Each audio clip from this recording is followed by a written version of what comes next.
Benvenuto o bentornato nel bosco delle streghe, caro pellegrino dell'ignoto. Oggi ti raccontiamo del dio dei sacrifici umani, divinità preistorica, ripresa poi dalla mitologia celtica. Parliamo di Crom Dubh.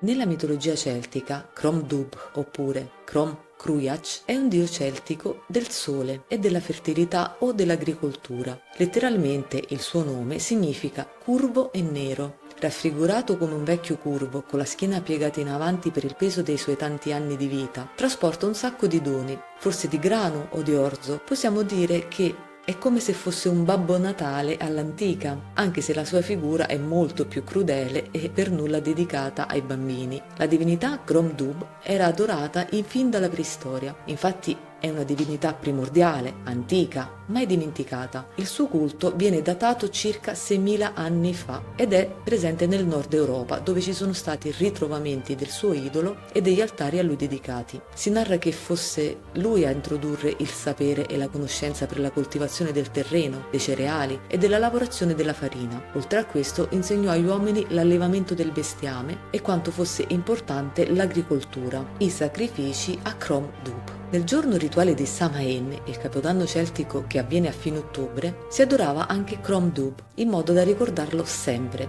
Però questa divinità era venerata durante l'inverno, quando la terra era dormiente e quando si pensava a nutrire e fertilizzare il terreno. I sacrifici a lui dedicati erano terribili. Se li vediamo con gli occhi di oggi, erano addirittura crudeli, inumani, ma dobbiamo sempre pensare che stiamo parlando di un'epoca preistorica, dove la vita era qualcosa di incomprensibile e dove le divinità erano un'entità vera, naturale, che si sentiva. I riti religiosi richiedevano dei sacrifici umani che avvenivano ogni anno. Il sacrificio avveniva proprio per placare la divinità e ingraziarsela. Questa era un'offerta che a Crom Dubh era indispensabile per continuare a elargire la sua fertilità, con la speranza che si sarebbe poi aumentata l'anno a venire al sacrificio la produzione di cibo, un aumento del bestiame, un raccolto ricco di cereali. Venivano sacrificati sia uomini che bambini e il loro sangue apparteneva poi a Crom Dubh come le loro anime. Nei secoli, partendo dalle testimonianze datate nella preistoria, a lui si sacrificavano i primogeniti delle famiglie scelte per essere immolate a onore del dio. Inizialmente la scelta delle vittime era una scelta affidata al destino tramite una pesca eseguita dal vecchio del villaggio oppure dal druido che era presente all'interno della comunità. In questo modo non erano gli uomini a decidere, quindi non era possibile che ci fossero delle invidie oppure altri motivi che spingessero la popolazione a decidere che il sacrificato fosse questo o quella persona. In realtà era proprio il destino che era manovrato in qualche modo dal dio stesso e quindi la scelta di essere sacrificato diveniva quasi un qualcosa per dire tu sei il prescelto. I sopravvissuti della famiglia, come ad esempio la moglie o i genitori del soggetto che appunto veniva sacrificato, avrebbero avuto nell'anno a seguire una quota di cibo maggiore che veniva elargita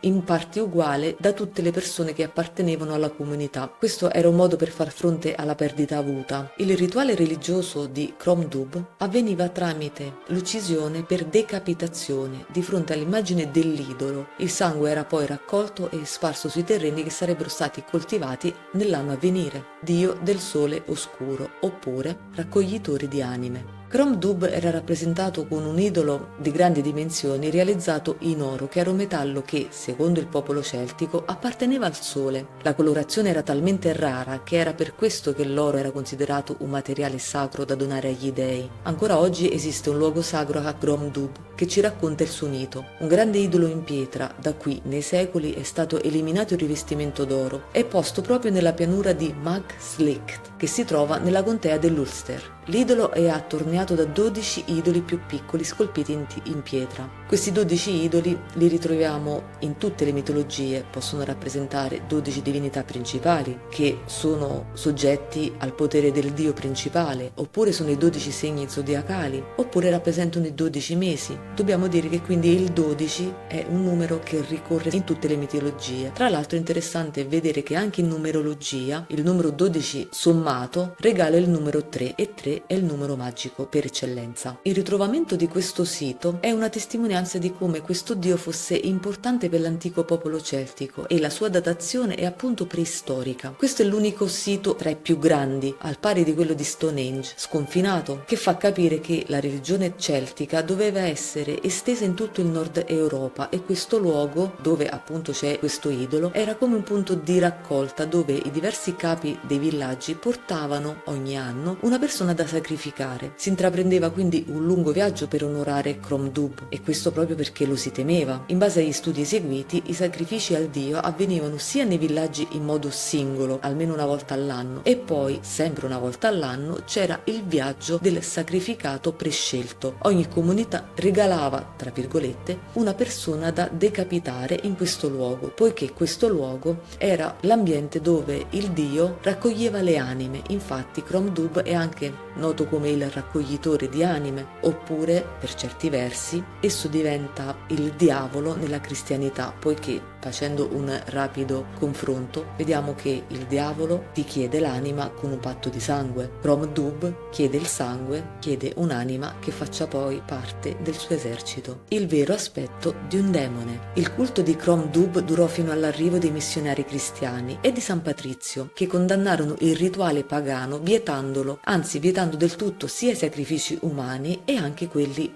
animali. Crom Dubh venne quindi considerato al pari di un demone della morte, un diavolo, il sole oscuro o l'altro aspetto del sole e del benessere. Per i cristiani questa divinità era un demone a tutti gli effetti che dava benessere o esaudiva i desideri delle persone, che era quello di avere più ricchezza, più benessere, più potere, forza, il tutto però sacrificando la vita o l'anima di una persona che comunque si offriva a lui in modo consapevole. Non essendoci più riti né sacrifici, Crom Dubh venne man mano dimenticato, scomparendo agli occhi della religione cristiana. Tuttavia il suo culto permane, ma con rituali diversi e forse meno crudeli, anche se, parlando di occultismo, c'è ancora chi può effettuare tali sacrifici. Raccoglitore di anime. Secondo alcune leggende, Crom Dubh, in seguito all'avvento della religione cristiana, non avendo più anime da raccogliere, divenne invisibile, ma la sua figura folcloristica non scomparì mai del tutto. Cambiò. Alcuni dicono che si era incarnato nel Dullaha, o uomo scuro, o uomo che cammina la notte, che terrorizza ancora oggi le persone durante le notti irlandesi, specialmente nelle notti senza luna. Quest'uomo misterioso è un demone che simboleggia tutti gli aspetti della morte. Oggi viene rappresentato con un uomo dalla pelle putrida e rinsecchita sulle ossa, che sono comunque evidenti, ha occhi scavati, a volte fiammeggianti, emana un cattivo odore ed è sempre curvo sulla sua schiena con uno strano sacco che ha sulle spalle. A volte ha una testa molto piccola e quindi lo possiamo riconoscere facilmente. Altre volte cammina con una testa decapitata sotto il braccio, che non è la sua testa ma quella di qualche sua vittima. Quando viaggia per le terre può decidere di camminare a piedi, altre volte a cavallo oppure con dei cavalli neri che sono anch'essi decapitati. Tante volte è stato avvistato davanti ai cimiteri, che presiede come se fosse il guardiano in attesa di qualche anima che fuoriesca dalle tombe, oppure si ferma di fronte alle case di persone che stanno morendo. La lotta contro San Patrizio. Crom Dubh è legato ad una credenza che riguarda la lotta contro San Patrizio, che arrivò in Irlanda per portare la cristianità. Ci sono due versioni. La prima è vista dalla visione dei cattolici. San Patrizio si ritrova a combattere contro il demone Crom Dubh che voleva la sua anima. La lotta avvenne in modo cruento e a vincere fu San Patrizio. La seconda versione è quella vista dal popolo celtico. San Patrizio voleva che Crom Dubh negasse la sua fede e che si convertisse alla parola di Cristo. Durante l'esorcismo del demone venne preso da strani spasmi e da un forte dolore. La sua pelle si arse e divenne rinsecchita. Tuttavia chiamò le anime a lui devote che avvolsero San Patrizio e lo schiacciarono a terra. A questo punto il dio si avvicinò con un'ascia per decapitare il santo, ma decise di non giustiziarlo poiché la sua anima non era degna di diventare parte del suo esercito. Infine c'è un'ultima leggenda. Qui si narra che San Patrizio, Patrick, volle vedere la grande statua del dio posta nella pianura. Quando vi giunse alzò il suo pastorale. La statua, che era interamente fatta d'oro, divenne polvere. Restò incisa sulla polvere la forma del pastorale di San Patrizio e gli idoli più piccoli, quelli che circondavano la statua di Crom Dubh, si sfaldarono anch'essi. Oggi sappiamo che è solo una leggenda poiché il sito è ancora esistente ed è intatto. Terminiamo qui il video di oggi, un video che ci parla di una figura che per tanti versi spaventa eppure ci affascina. dimenticarlo non sarebbe giusto, appartiene comunque ad una cultura in cui ancora oggi crediamo. Dici cosa ne pensi con un commento, oppure se vuoi approfondire il discorso su ChromeDub. Lascia un like se il video ti è piaciuto e iscriviti al canale per rimanere aggiornato. Un saluto dal Bosco delle Streghe.